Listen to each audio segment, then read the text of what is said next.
The Story of the Windlenot Museum. Chapter 4. Terror in the Office. Carl Kolchak stood in the back of the elevator, surprised by what Richard had said. He had never known that copies of his scrapped stories had gotten out. He waited until the elevator stopped before he said, "Richard, you've read all my stories?"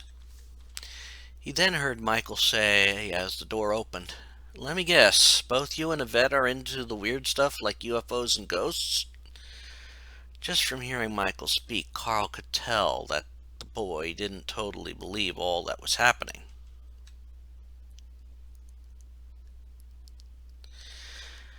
He watched as Richard stepped towards the office door in front of them and said, "I never really believed in UFOs, but Yvette does. I tended to learn about myths and legends and ghosts. When we started dating, she asked her uncle, who had told her about your stories, Carl, to send some of them to us. As we read them, we both agreed on one thing. You knew what you were talking about, and they weren't made up." Carl smiled when he heard Richard say that. Many of the stories he had written had been stopped, some by Tony, others by someone else. The usual complaint was that they were too far-fetched. It was good to know someone believed them for what they were, the truth. Of course, now he wanted to know the truth about the spirit outbreak that was happening here. He watched as Richard started to open the door and said, I'm glad you believe it. Of course, you both realize you are walking into a normal story that just turned abnormal. I hope you are ready for it." He then raised his camera as the door opened and snapped a picture of the office. He watched as both teens entered and heard Michael say, "The place is a mess. Definitely signs that Windlenot left in a hurry." He watched as Michael started to look over the desk in the room and saw Richard started to examine a coat that was hanging up. As they looked around, he heard Michael say, "Should we look for a new way out and a way to catch that thing down in the lake?" He watched as Richard glanced back at the desk and said, "Well, I know we can rule out calling anyone. The phone line is cut." He then watched as Richard pulled out a paper that was in the pocket of the jacket. He watched as Richard looked at it and said, "And here's an article on the disappearances." Windlenot circled the one picture and noted it, "The boy who has been following me. How much you want to bet that he was one of the teens who disappeared?" Carl opened the case he had brought and pulled out some of the information that Tony had given him. "You're right. Apparently the two kids were reported missing, and someone suspected the professor. However, the only thing that cleared him, but people forgot since he disappeared, was he wasn't in town the day the teens disappeared.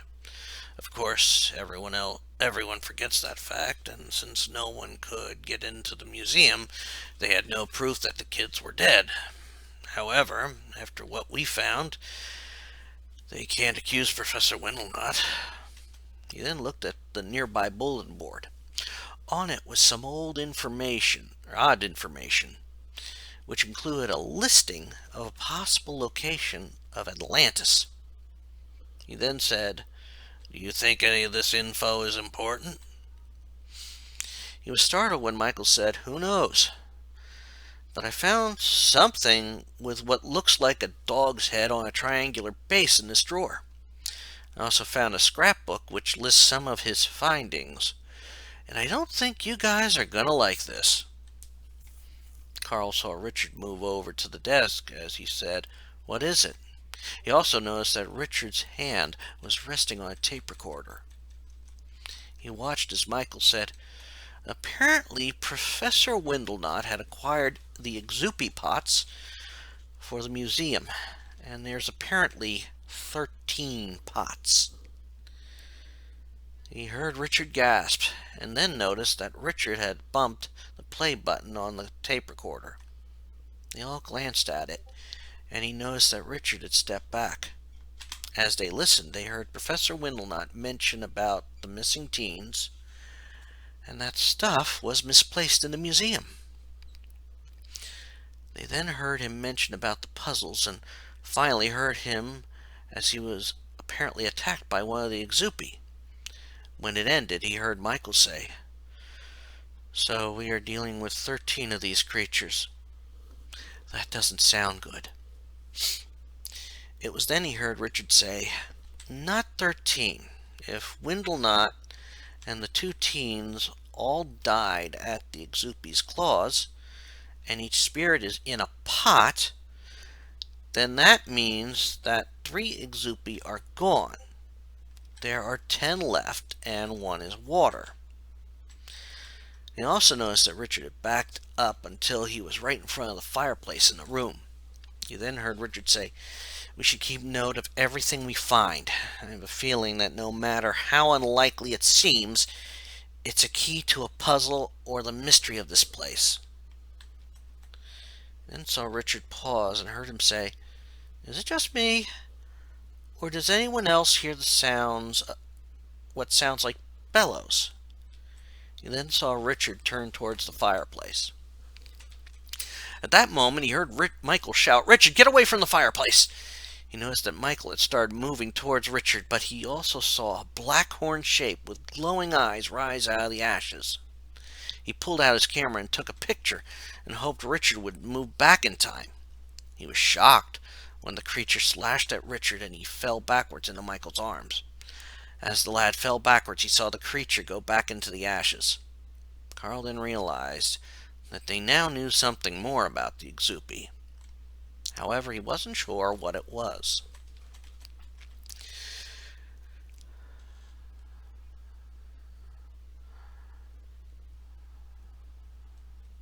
Michael McNeil held his friend and worried. He knew what the one in the lake had done to him, and now he noticed it had happened to Richard as well. His friend aged about 10 years in his arms. He waited a moment and then glanced at Carl. He was about to yell at the man, and realized that Carl might not survive an Exupi attack. He did notice that Carl now had a Polaroid of the creature. He then heard Carl say, "I did think about trying to push Richard out of the way, but I thought Richard might be upset if it killed me." He then felt Richard shiver as he said, "I would be. Besides, we will need proof that these things exist." He watched as Richard slowly got up and said, "We still need to figure out how to capture the things. I have a feeling that if we capture one that attacked us, we will get our essence back." He nodded and said, "That makes sense, and both you and I need to do that. However, for right now, we should avoid getting too close to the fireplace or anything with water and ash. So far, we know those things will each hold an Exupi." He then watched as Richard nodded. Michael then noticed that Carl was looking between 2 obvious doors and said, "All right, now for the next question. Which way should we head next? Left or right?"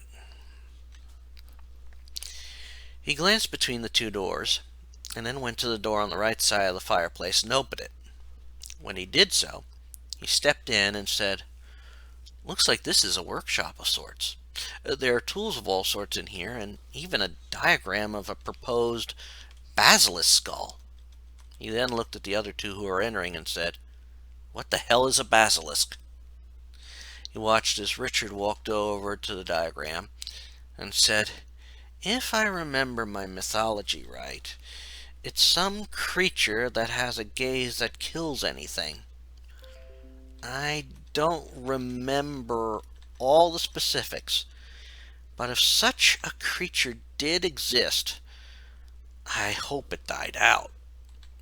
He then noticed that Richard was looking over the diagram and said, "And why are some of these pieces marked with numbers?" He started to wonder about that as well when he heard Carl say, "Maybe it's another puzzle. There's a box full of drawers here on the counter with all sorts of numbers on it." Michael turned and was stunned to see that Carl was right. He also noticed a small key in the lower corner of the box. Michael watched as Richard looked over the box and said, "There are 12 drawers. I guess we have to pull out the marked drawers and turn the key." He then watched as Richard started to pull out the marked drawers. It was at this point an idea hit him. He looked over at Richard and says, "Wait, push those drawers back in and pull out the ones not on the diagram. If the basilisk was a dangerous creature, that his skull should stay locked up." He watched as Richard nodded and did like he suggested. Soon he saw Richard turn the key, and he heard Carl yelp. He glanced over at Carl, who was rubbing his leg, as he said, "That door just sprung open. I shouldn't have been standing so close." He then saw that Carl had glanced into the cabinet and heard him say, "However, I think I just found one of those pots in here. I think this one might be of interest to you." Michael glanced in the cabinet and smiled when he saw the pot. On it was a drawing of what looked like water. Michael went to pick it up, but Richard stopped him. He looked at Richard and said, "Why are you stopping me?" He watched as Richard motioned and said, "We seem to be stuck in this place right now. We also don't have anything we can safely carry stuff in. Also, that pot has no lid. I think before we pick up this pot, we should find the lid and be sure which Exupi we will capture using it." Michael nodded in agreement and then said, "I don't like this idea, Richard. We should take it with us. I can see your point about no room to hold stuff, but with 10 Exupi running around, we should be ready." It was then that Michael had noticed Carl looking at the tool board and heard him say, "I think someone else had the idea to carry a weapon." He then glanced behind him and said, "I think they used the axe on the box behind me here, but found it to be harmless." He then watched as Carl motioned to the door and said, "Gentlemen, I do think that right now we are in a place we shouldn't be.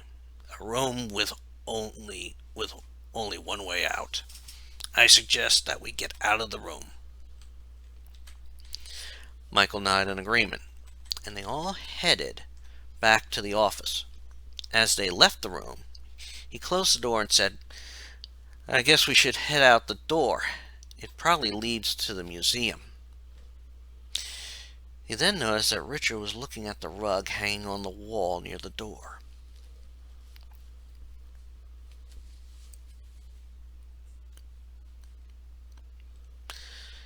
Richard Cale glanced at the door opposite them. As he looked at it, and then at the rug hanging on the wall, he wondered if that was the only door left in the room. He walked over to it, steering clear of the fireplace. He crouched down and lifted up the rug to see a doorway behind it. He then said, "Well, I think we have one more area to search before the other door." He started to go into the doorway when he heard Michael say, "Hey, wait for us. Right now we shouldn't be going anywhere alone." He nodded and waited until they were all together. Once they were all there, he noticed an elevator in the room and walked over to the call panel. As he started to manipulate the call panel, he heard Carl say, "Well, I guess this is an area that wasn't supposed to be found.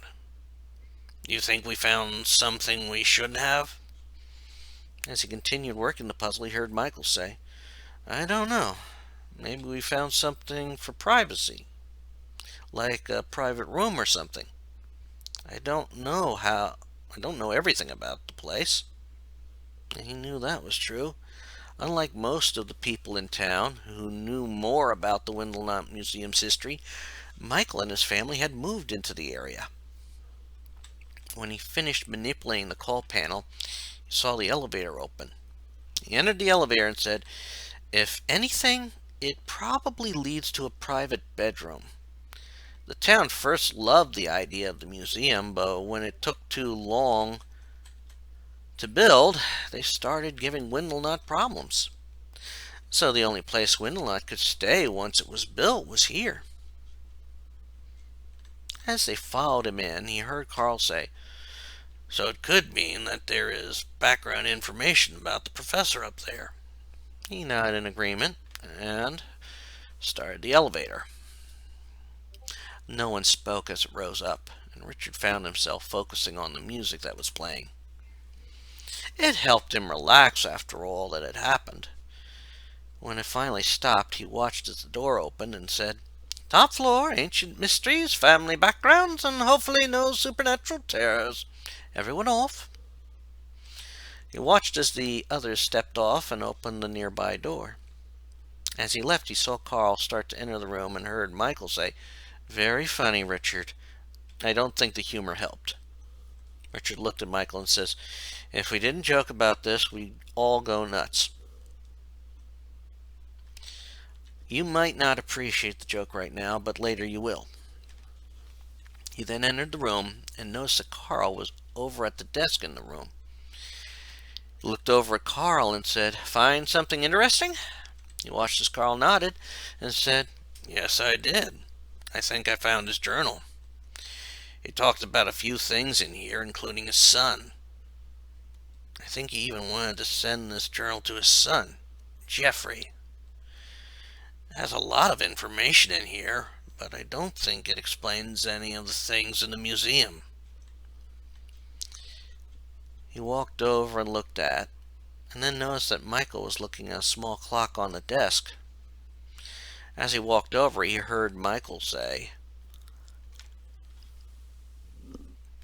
"Doesn't this clock look like the one on the museum outside? Maybe that's a clue to something." He then watched as Michael turned the hands on the clock face and noticed that the figures under the face changed. He then remembered the clock tower and said, "Maybe this clock is a model of the clock tower. Let's write down the times that certain faces are out, and maybe it will tell us something later." He watched as Michael nodded and then saw Carl walk over with the pad and pen. When they were done, Richard heard Carl say, "Well, shall we head into the museum now?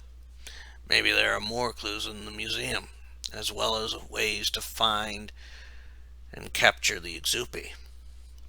He nodded and headed out of the room and back to the elevator.